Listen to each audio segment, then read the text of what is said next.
बच्चों, आज हम लोग इस वीडियो में देखेंगे पुष्पक। ये कक्षा 5 की हिंदी की पुस्तक है जो कि NCERT बेस्ड पुस्तक है। तो इसमें आज हम लोग देखेंगे पाठ 11 3 बोध कथाएं। ये प्रेरक प्रसंग है। इसके पहले हम लोगों ने पाठ 10 तक के वीडियो देख चुके हैं, उनके अभ्यास प्रश्न कहानी सहित। तो इसमें सबसे पहले हम इस पाठ को पढ़ेंगे और पढ़ने के बाद हम इसके अभ्यास प्रश्न हल करेंगे इसी वीडियो में। तो इसको सबसे पहले हमें अभ्यास प्रश्न को अगर अच्छी तरह से समझना है तो हमको वीडियो को अच्छी तरह से कहानी को सुनना होगा।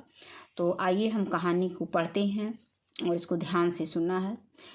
प्रस्तुत पाठ में अलग अलग कथाओं द्वारा जीवन को सही दिशा व सही रूप से जीने की शिक्षा दी गई है। सकारात्मक दृष्टिकोण, परिश्रम तथा मीठी वाणी, ये कुछ गुण ही मानव को सभ्य मानव की श्रेणी में ला देते हैं। सुकरात, इसमें पहली बोध कथा है वो पढ़ते हैं। सुकरात बहुत बड़े दार्शनिक थे। उनके अनेक शिष्य उनसे अपनी शंकाओं का समाधान पाना चाहते थे और वे सदा उनका मार्गदर्शन करते थे। एक शिष्य के मन में सुकरात के प्रति अपार श्रद्धा थी। उसने एक दिन सुकरात से पूछा, हम मन को कितना भी समझाएं, सोचें, पर मन पर काबू नहीं प्राप्त कर सकते, ऐसा क्यों होता है? सुकरात ने उसे अपने पास बुलाकर उसके सिर पर हाथ फेरते हुए कहा, जैसी दृष्टि वैसी सृष्टि। इस संसार को सकारात्मक दृष्टि से देखोगे तो हर जगह सुख और शांति नजर आएगी।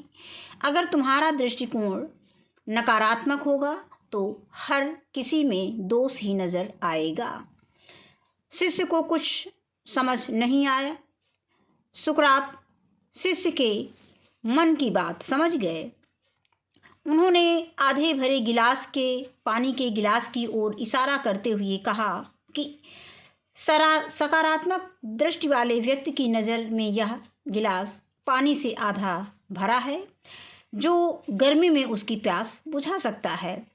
नकारात्मक दृष्टि वाला व्यक्ति सोचेगा कि इस आधे खाली गिलास से मेरी प्यास कैसे बुझेगी। गिलास तो वही है, पर एक के लिए आधा भरा तो दूसरे के लिए आधा खाली है। एक उसे देखकर प्रसन्न है तो दूसरा दुखी। सुख दुख का भाव आपके मन की अवस्था पर निर्भर है। जैसी दृष्टि वैसी सृष्टि, जैसा अन्न वैसा मन, जैसा पानी वैसी वाणी। इसके बाद दूसरी कथा है प्रेरक कथा। वर्षा ऋतु का आगमन हो चुका था, परंतु आकाश में बादलों का नामो निशान तक नहीं था और धरती प्यासी थी। एक किसान अपने सूखे खेत में हल चला रहा था। लोग उससे कहने लगे कि सूखी धरती पर हल चलाने से क्या होगा। किसान ने कहा, मुझे पता है, परंतु मैं तो परिश्रम करता रहूँगा। आलसी बनकर बैठा रहा तो हल चलाना ही भूल जाऊंगा। उसी के आगे है, तभी वहाँ से महान संगीतज्ञ बैजू बावरा गुजर रहे थे। किसान की बात सुनकर उन्होंने सोचा कि मैंने भी कई दिनों से मेघ मल्हार नामक राग नहीं गाया है, कहीं भी उसे गाना भूल तो नहीं गया। वे वहीं खेत में बैठ गए और मेघ मल्हार पूरे मन से गाने लगे। कुछ ही वक्त बीता कि काले काले बादल आकाश में छाने लगे। बैजू बावरा का गाना जारी था। थोड़ी ही देर में वहाँ जोरदार बारिश होने लगी। किसान खुश होकर नाचने लगा। बच्चों, परिश्रम से बचने का रास्ता मत ढूंढिए। परिश्रम ही सफलता का मूल मंत्र है, अर्थात परिश्रम का कोई विकल्प नहीं है। नंबर 3, तीसरी प्रेरक कथा है। राजा का दरबार लगा हुआ था। मंत्री तथा राज्य के सम्मानित लोग एकत्रित थे। राजा ने सभा को संबोधित करते हुए सभी से एक प्रश्न पूछा, सबसे मीठी और सबसे कड़वी वस्तु का नाम बताइए। मीठी चीज़ों के नाम बताने वालों ने चीनी, बतासे, लड्डू, गन्ना, मिश्री आदि कई वस्तुओं के नाम बताए। कड़वी वस्तुओं के नाम बताने वालों ने करेले, जहर, औषधियों तथा अनेक कड़वी वस्तुओं के नाम बताए। राजा उनके उत्तर से प्रसन्न नहीं हुए। भीड़ में से किसी ने कहा, यदि अनुमत हो तो मैं बता सकता हूँ महाराज। राजा ने उसे बात कहने की आज्ञा दे दी। कहने का मतलब कि राजा ने उसे अपनी बात कहने की आज्ञा दे दी। वह बोला, सबसे मीठी जवान है जो सबका दिल जीत लेती है और सबसे कड़वी भी जवान है जिससे निकला कड़ा शब्द तीर की तरह चुभ जाता है। राजा के चेहरे पर मुस्कुराहट थी। बच्चों, मधुर भाषा में हम किसी का दिल जीत सकते हैं और कड़वी भाषा में हर एक का दिल तोड़ सकते हैं। इसके बाद हम इसके अभ्यास प्रश्न को देखेंगे। उसको अभ्यास हल करने के पहले हम शब्द अर्थ देख लेते हैं। मार्गदर्शन मीन होता है पथ प्रदर्शन, यानी उचित राह दिखाना। काबू का अर्थ होता है नियंत्रण। सकारात्मक का अर्थ है स्वीकार या हाँ का भाव। वाणी का अर्थ है वाणी, जबान, स्थान। और औषधि का अर्थ है दवा। अब इसमें हम लिखित पे आते हैं। सही विकल्प पर सही का निशान लगाइए। नंबर का दिया गया है कि सुकरात कौन थे, तो सुकरात ज्योतिषी थे, दार्शनिक थे, खगोल विज्ञ थे। तो सुकरात दार्शनिक थे, इसमें दार्शनिक पे सही निशान लगा देंगे। आगे खा दिया है, मेघ मल्हार राग की क्या विशेषता है। यह दीपक जलाने वाला राग है, यह गुस्सा दिलाने वाला राग है, गलत है। यह वर्षा कराने वाला राग है, ये सही है, इसमें सही का निशान लगा देंगे। आगे आता है गा, मधुर भाषा महत्वपूर्ण मानी जाती है क्योंकि बुरे लोग हमसे दूर हो जाते हैं, गलत है। इससे हम हर एक का दिल जीत सकते हैं, ये सही है। और अगला ऑप्शन दिया है कि इससे हम किसी का दिल तोड़ सकते हैं, ये गलत है। अब आगे आता है इसका प्रश्न संख्या 2, निम्नलिखित प्रश्नों के उत्तर लिखिए। तो पहला प्रश्न दिया है कि सुकरात आधे भरे और आधे खाली गिलास द्वारा क्या समझाना चाहते थे। तो इसको हमने कॉपी में उत्तर नोट कर लिया है, देखते हैं।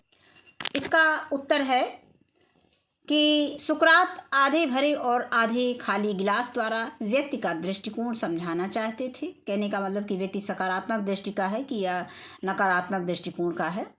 इसको हम इतना जोड़ सकते हैं कि व्यक्ति सकारात्मक दृष्टि का है या नकारात्मक। अगर हम नहीं जोड़ना चाहते तो इतना भी लिख देंगे, तो इसका उत्तर पूरा है। अब आगे आता है प्रश्न संख्या खा, किसान को हल चलाता देखकर बैजू बावरा ने क्या किया। तो इसका उत्तर है कि किसान को हल चलाता देखकर बैजू बावरा ने गीत गाना प्रारंभ किया। आगे आता है गा, राज दरबार में आए लोगों से क्या जानना चाह रहे थे। तो प्रश्न को एक बार फिर से देख लेते हैं, थोड़ा सा इसमें मिस्टेक थी कि राजा दरबार में आए लोगों से क्या जानना चाह रहे थे। तो इसका उत्तर हो जाएगा कि राजा, यहाँ पर भी राजा दरबार में आए लोगों से सबसे मीठी और सबसे कड़वी वस्तु का नाम जानना चाह रहे थे। अगला प्रश्न है कि जवान को सबसे कड़वी क्यों माना जाता है। तो इसका उत्तर है कि क्योंकि जवान से निकले कड़वे शब्द दिल को तोड़ देते हैं। अब आगे है, यहीं पे इसका प्रश्न उत्तर समाप्त होता है। अब इसके आगे आता है प्रश्न, रिक्त स्थानों की पूर्ति कीजिए। तो का दिया है कि सुकरात बहुत बड़े क्या थे, दार्शनिक थे, यहाँ पे हम दार्शनिक लिख देंगे। फिर खा है, खाली स्थान में हम लिख देंगे सुख दुख का भाव अपने मन की व्यवस्था पर निर्भर करता है। ये जो हमने भर दिया है, ये शब्द जो सही शब्द रिक्त स्थानों की पूर्ति, हमने पाठ को पढ़ा है, पढ़ने के बाद इसको जो सही उसमें जो वाक्य दिए गए हैं उसी के अकॉर्डिंग ये शब्द लिखे गए हैं। वर्षा ऋतु का आगमन हो चुका था। फिर आगे है घा, परिश्रम लिख देंगे ही सफलता का मूल मंत्र, यानी परिश्रम ही सफलता का मूल मंत्र है। आगे आता है अंगा, सबसे मीठी जबान है। अब उसी के आगे है भाषा ज्ञान। दिए गए शब्दों के दो दो पर्याय गोले में से ढूंढकर लिखिए। ये गोला दिया गया है, गोले में कुछ शब्द दिए गए हैं, जैसे बोली है, वृष्टि है, काल, चित्त, मौन, वाणी, वक्त, मानस, स्थिर, बरखा। अब इसी से हमको ढूंढ करके इसमें से दो दो पर्याय हमें लिखने हैं, यानी पर्यायवाची शब्द लिखने हैं। समय, समय का पर्याय हो जाएगा वक्त और काल। शांत का हो जाएगा मौन, स्थिर। वर्षा का हो जाएगा वृष्टि और बरखा। भाषा का है बोली, वाणी। मन का है चित्त और मानस। आगे आता है प्रश्न संख्या 2, एक प्रत्यय लगाकर एक नए शब्द बनाइए। तो अब यहाँ पे जैसे दर्शन, दर्शन में एक प्रत्यय लगा देंगे तो दार्शनिक हो जाएगा। उसी तरह से प्रकृति में एक प्रत्यय लगा देंगे तो प्राकृतिक हो जाएगा। और यहाँ पे समाज में एक प्रत्यय लगा देंगे तो सामाजिक हो जाएगा। और वर्ष में एक प्रत्यय लगा देंगे तो वार्षिक हो जाएगा। और परिवार में एक प्रत्यय लगा देंगे तो पारिवारिक हो जाएगा। अब आगे आता है प्रश्न संख्या 3, नीचे लिखे शब्दों में री की मात्रा, री यानी इस तरह से मात्रा लगती है, दिखाया गया है, लगाइए। तो दृष्टि, सृष्टि, अमृत, कृपा, नृप, कृपया, कृषि। अब इसके बाद आता है प्रश्न संख्या 4, कोष्ठक में दिए गए चिन्ह, कारक चिन्ह चुनकर खाली स्थान भरिए। पहला का दिया गया है वाक्य, एक शिष्य के मन में सुकरात के प्रति अपार श्रद्धा थी। तो यहाँ में दिया है, के दिया है, जो सही है उसको हमें इसमें लिख देना है। कारक शब्द इसमें दिए गए हैं। अब आता है खा, सुकरात ने उसे अपने पास बुलाया। आगे दिया गया है गा, राजा के चेहरे, अब यहाँ पे पर है, में है तो इसमें पर हो जाएगा, पर मुस्कुराहट थी। आगे है घा, मधुर भाषा से हम सबका दिल जीत सकते हैं। और अंगा है, राजा ने उस व्यक्ति को अपनी बात कहने की आज्ञा दी। इसके बाद है प्रश्न संख्या 5, पढ़िए और शब्दों का उचित क्रम में लिखकर सार्थक वाक्य बनाइए। तो इसका भी हमने सार्थक वाक्य कॉपी में लिख लिया है। तो इसमें दिया है कि पहला, नामो निशान में बादलों आकाश का था नहीं। तो इसका जो सार्थक वाक्य हो जाएगा, आकाश में बादलों का नामो निशान नहीं था। खा है सृष्टि, दृष्टि, जैसी वैसी। तो इसका सार्थक शब्द हो जाएगा, जैसी दृष्टि वैसी सृष्टि। गा है दिल सकते भाषा किसी से का भी जीत मधुर हम हैं। तो इसका सार्थक शब्द हो जाएगा, मधुर भाषा से हम किसी का दिल जीत सकते हैं। घा है शब्द है भी जबान निकला कड़वी किसी दिल का से तोड़ देता। अब इसका सार्थक शब्द हो जाएगा, जबान से निकला कड़वा शब्द किसी का दिल तोड़ देता है। तो इसके बाद आगे प्रश्न देखते हैं। अब यहाँ पे रचनात्मक गतिविधि दिया गया है। मधुर वचन है औषधि, इस विषय पर दिए गए संकेतों के आधार पर अनुच्छेद लिखना है। तो इन पे हमें अनुच्छेद लिखना है, ये जरूरी नहीं है, परीक्षा में ये सब पूछे नहीं जाते हैं। इसके बाद रहीम के दोहे दिया गया है, ऐसी वाणी बोलिए मन का आपा खोए, औरन को शीतल करे आपो शीतल होए।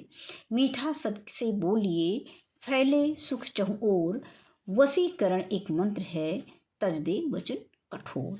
तो बस इतना ही आज के वीडियो में, बस इतना ही। वीडियो देखने के लिए बहुत बहुत धन्यवाद।